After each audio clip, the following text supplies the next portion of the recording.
coffee and vanilla whiskey that's 3 months old. Is it a hot mess of nasty old coffee and weird fake vanilla, or is it a well augmented and rounded whiskey?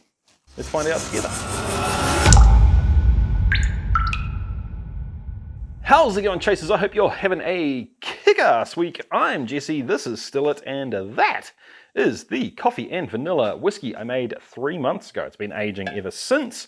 It's time to give it a taste. Now, for those of you that didn't watch that video, you can check it out over here. If you want the TLDR right now, I'll give it to you. Basically, it is a whiskey that was made from a still spirits kit. So yes, it was LME plus sugar. I added ground coffee beans into the fermenter, and I added like espresso, I guess, a short black into the low wines. And then I took some of the hearts from the whiskey I made and redistilled it with vanilla, and then dosed that back into the whiskey to taste to get a nice balanced vanilla hint at the end of things. Since then, it's been aging away for pretty much 3 months. First, just before we do so, I had one concern about the whiskey back then, and that was that I put the ground coffee into the wash way too early. After smelling it and tasting it out of the fermenter and then the low wines and so on and so forth, it had that weird, like, thin, green, appley, just over-steeped coffee that sat too long flavor to it. Not green apple, more green capsicum or bell pepper, depending on where you're from. Same thing. Yeah, it's still there. Not nearly as bad. I had to go looking for it. And it's something that I might have, like, if you didn't tell me that this was coffee whiskey, would I be offended by the green capsicum? You know what? Not necessarily, because I have had that flavor come across in whiskeys before, and it wasn't something that I instantly put on the, you know, fault or I don't like it side of the tally. But in saying that, there's definitely a coffee presence on the nose. And that bell pepper, green capsicum, almost chili-like flavor is not something I like in coffee at all. It ruins coffee for me. My guess is that if I basically like dry hopped the coffee instead of putting it in at the beginning of the fermentation, I think it would have been better. So basically putting it into the fermenter maybe the day before distillation rather than, you know, like 6 or 8 days or however long it was. I think that would have cleaned it up. Anyway, enough about the damn bell pepper. Let's talk about the rest of the whiskey, shall we? So straight up, the color of the whiskey is turning into a lovely golden hue, which I quite enjoy. I've been actively trying to go after this sort of profile with wood more lately, just because I do tend to go heavy on the higher toast, higher char stuff. Because of that, the wood presence is quite subdued. We're not getting any of that, you know, real roasty, toasty toasted almond, furniture shop rubbing oil. None of that is coming through. It's soft, it's a little bit sweet, it's a little bit pastry-like, and the vanilla from the wood is playing really nicely with the vanilla. Oh, by the way, you'll notice something else on the bench, a very similar color, and something over here that's quite a different color. Apologies for these guys. I don't have anywhere else to put them right now. They are spoilers for upcoming videos. Anyway, what else am I getting in here? There is a roasty, mellow, borderline mocha kind of chocolate thing going on. And from experience with this kit, a lot of the flavors that come from this kit err towards the coffee and the mocha and the sort of real dark cocoa-y chocolate as well anyway, which is part of the reason I did this, right, is that this whiskey kit was leaning that way, so let's give it a nudge. Anyway, all of those flavors are playing really nicely. It's a little bit piercing on the nose still, and it's a touch sugar bowly-ish. Once again, given that this was a whiskey kit made with sugar, I'm not that worried about it. It is what it is. Unfortunately, generally speaking, I've noticed in products like this, if that sugar effect doesn't fade out by sort of 3 to 5 months, you're probably going to be stuck with it.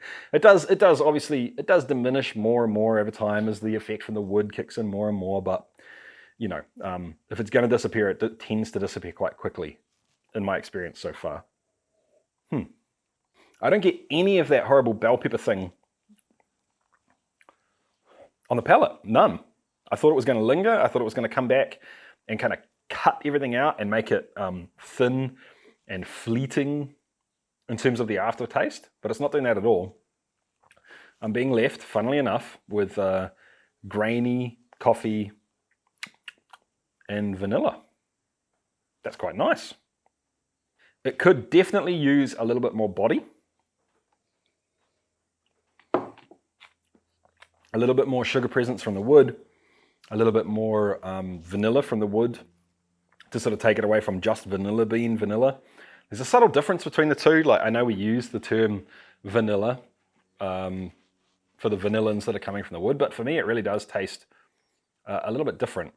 I'll have to think on that to help kind of describe the differences. I guess the way to do that would be to find like a vanilla bomb bourbon and then sit down with some vanilla pods and smell the two next to each other.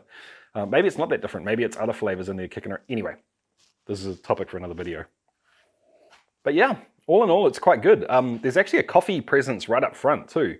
The more sort of robust, confrontational coffee flavors hit you as soon as it goes into your mouth, and then you get the more mellow, borderline mocha stuff coming through at the end.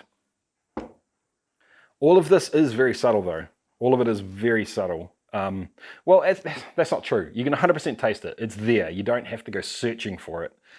But it is just on that level of, it's not obviously a flavored whiskey.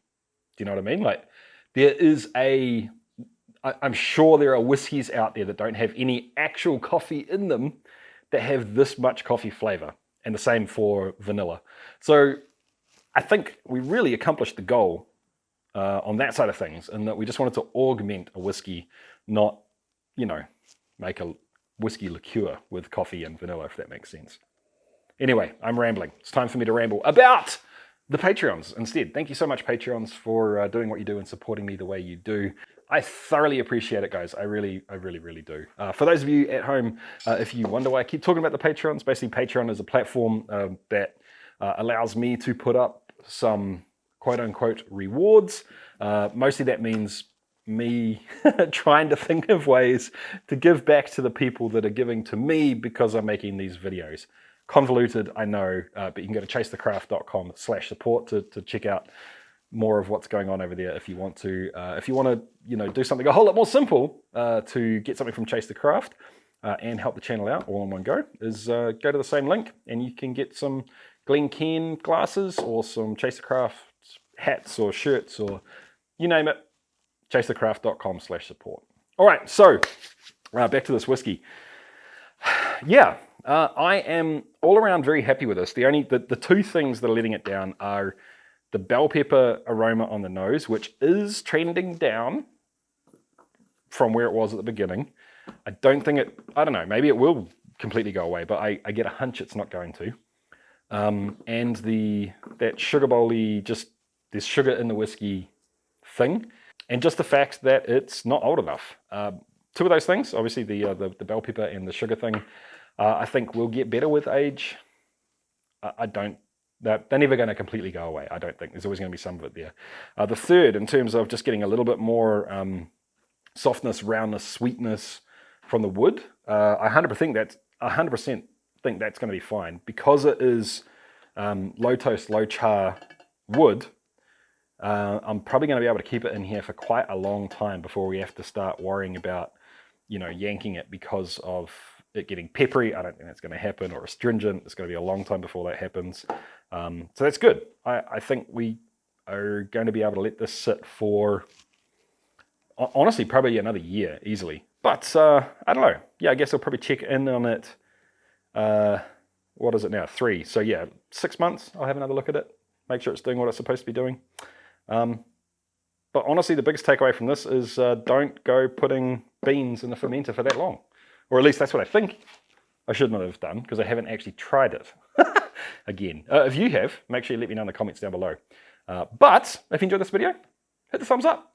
Subscribe down below if you're watching this video, guys. Come on.